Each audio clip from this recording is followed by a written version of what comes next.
What are you doing? What are you doing? Come on.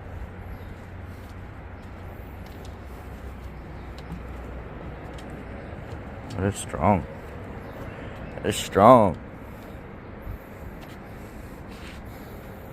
I'll go back down it.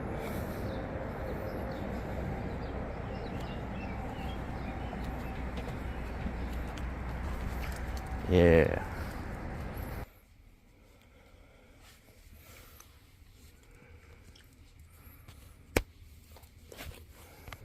What is it doing?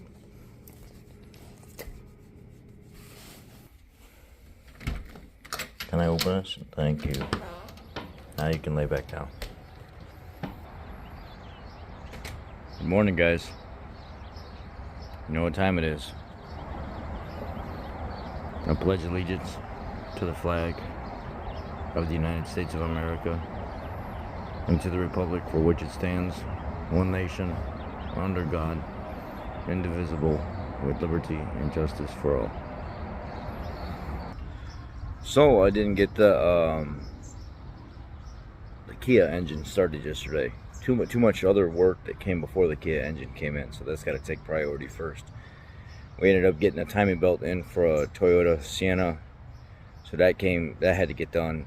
And then there was a Volkswagen, I forget what they're called, the little SUVs, that had to have a whole latch cable assembly. I had to break into the hood. My guys couldn't get into the hood, so I had to go back there and I had to break into the hood. And those Volkswagen SUVs, if you pull the grill, if you pop it out loose around the bottom, then you take a big pry bar and you stick it up on an angle, you can actually start to bend some of the like thin sheet metal out of the way, so you gain access to the little cable that goes to the latch. And then you can take a long pick with a hook and grab that cable up there, pull on it, and it'll pop the hood. So I was able to get that open for them, so they had to go through and replace that cable assembly and stuff today, put everything back together, and it needed a timing belt, water pump assembly and everything.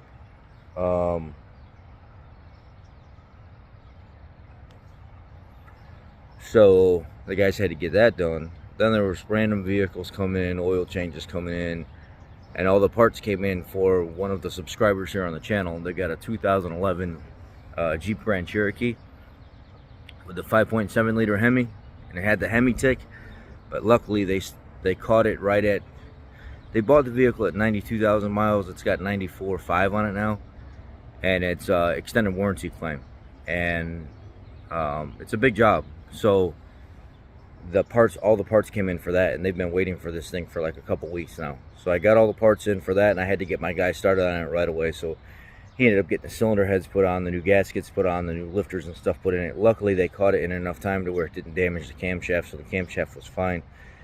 And got all new lifters, gaskets, the push rods were good, the rocker assemblies were good, they weren't wore out or anything, so they could be reused. And had to get him on that. And then right towards the end of the day, a new guy came in. He was looking for work. And one of the first things I noticed about somebody is the guy came in really polite. He was dressed nice. He had good mannerisms to himself. He didn't look like a punk. He was actually standing, like when he was standing straight up and communicating with you, talking eye to eye. Shook the guy's hand, real firm handshake. And it's one of the first things that I notice about somebody whenever I'm doing business or I'm going to hire somebody. And I talked to him for a little bit, and I think he's going to be a good fit. I think he's going to be a good fit. The guy that we hired last time that I got the same vibes from, he is just, I couldn't ask for a better employee. This is the same. This guy is from Honduras, and he's just an awesome dude, man. He just works his butt off. He takes his lunch break like he's supposed to, and when he's done, he just gets right back to work, and he just slams it out, man. Yeah, anything you want this dude to do, he just does it. And if he needs help, which, you know, he'll come grab me and he'll say, "Hey, boss, can you come look at this and can you help me out?" and I'll go help him out, you know, and I'll figure it out. I'll get it done for him, just to get him back on the right track. And then, you know, he was a hit, so I'm hoping this new guy, he's a hit as well. So we ended up having the one guy leave because he didn't want to show up to work on time. You know who that is, the guy I spoke about before, but I didn't really say his name or show him or anything on here. He left because he didn't like people getting on him about not being to work on time. And two guys replaced him. So it is what it is. It all worked out in his favor. So we'll see what happens today. Bright and early, the guy's going to be there. Told him, if you got stuff going on, man, you got family stuff going on or whatever, you need some time off, you need a day off, just let me know. Not a big deal.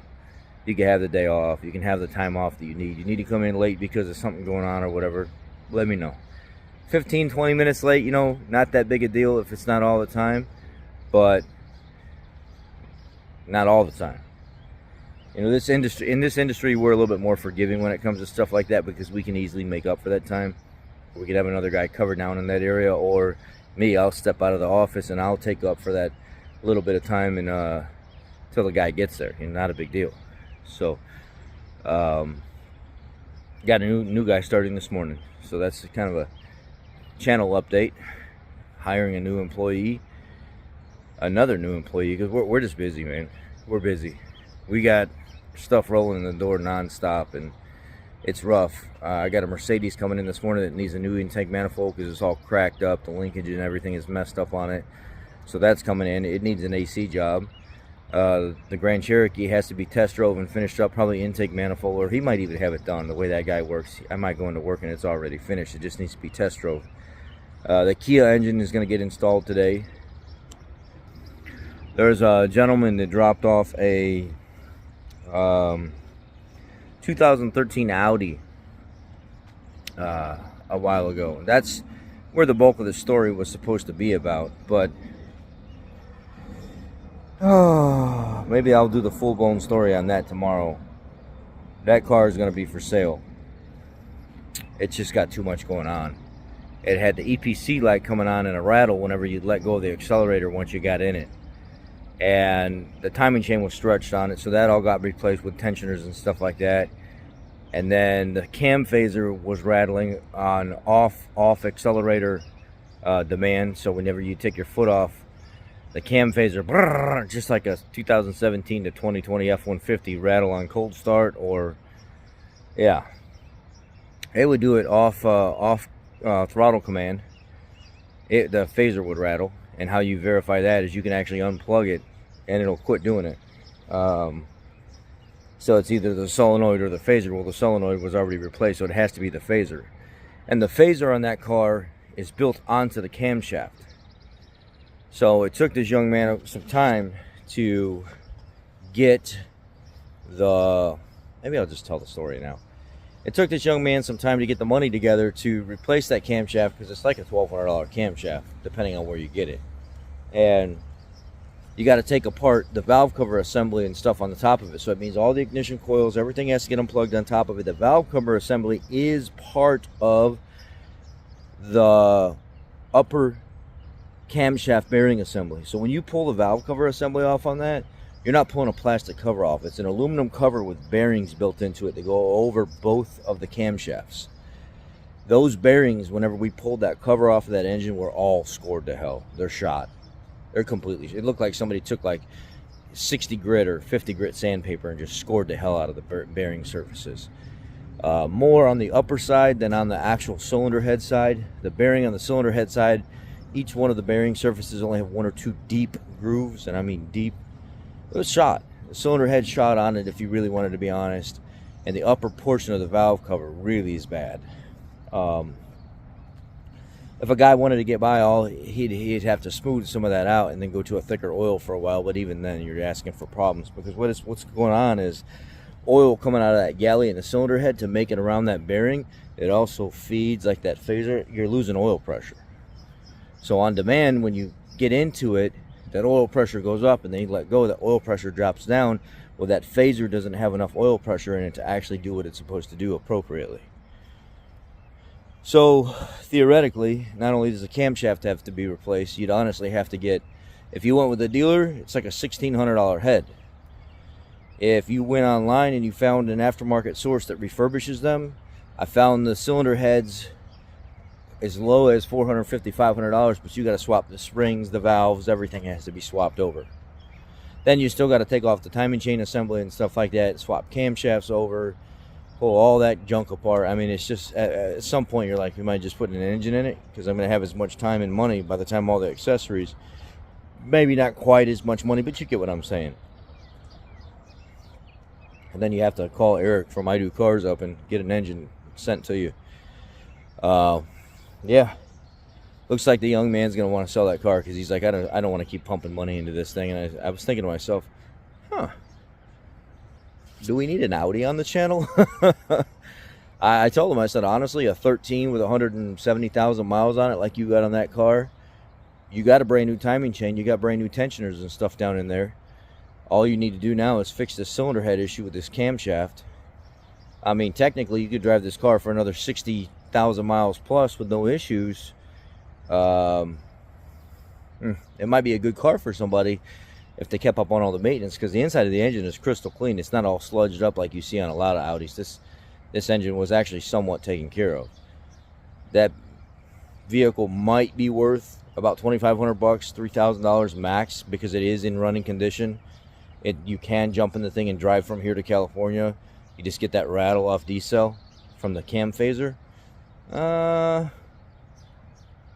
It's probably somewhere around $2,500 and $3,000 is what it's worth. And he said that's kind of what I was thinking I was going to get for it. And I almost thought to myself, well, I'll give you $2,500. Just give me the car. But I didn't say anything. I just said, shut your mouth. You got too many cars as it is. How would it be if we started adding European cars to the channel? I don't know about that, right? That might be crazy. Anyway, that's the update on the shop life. Hired new employee. Gonna get on the Kia engine today. Sorry I couldn't give you guys a better update on the Kia engine.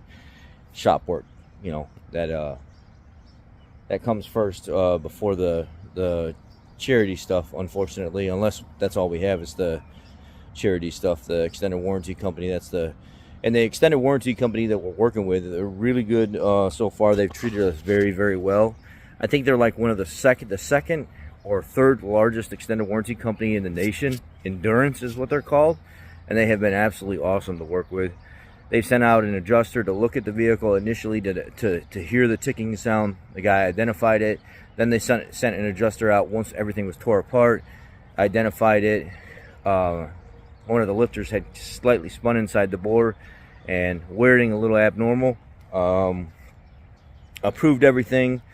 Alternator, PCM, because there was a charging issue that happened when the alternator shorted out, took out the PCM driver. They paid for that. They paid for the labor and the teardown and all the parts and stuff I needed to get this Grand Cherokee back on the road. So huge shout out to Endurance, the extended warranty company. They really did a great job working with me, but I also did go the extra effort to make sure the customer was taken care of, where a lot of shops don't put that type of time into. They still have time to sit on the phone forever, but that's my job. It's part of my job is to make sure they're taken care of. So you have to adopt that mentality that is your job, to be on the phone aimless amount of time to figure your shop has to be taken care of and bills have to be paid. So if somebody's got 1,000 questions, you got to answer them. Yeah, that's the shop update. Good morning to you. Hope you guys slept well, and I hope you feel good. And if you don't feel good, I hope you know how to feel good. And if you want to feel good and you don't know how to feel good, then you want to laugh, you might want to go look at old Scotty Kilmer's channel. Might get a good laugh. Y'all be blessed. Take care. I love y'all.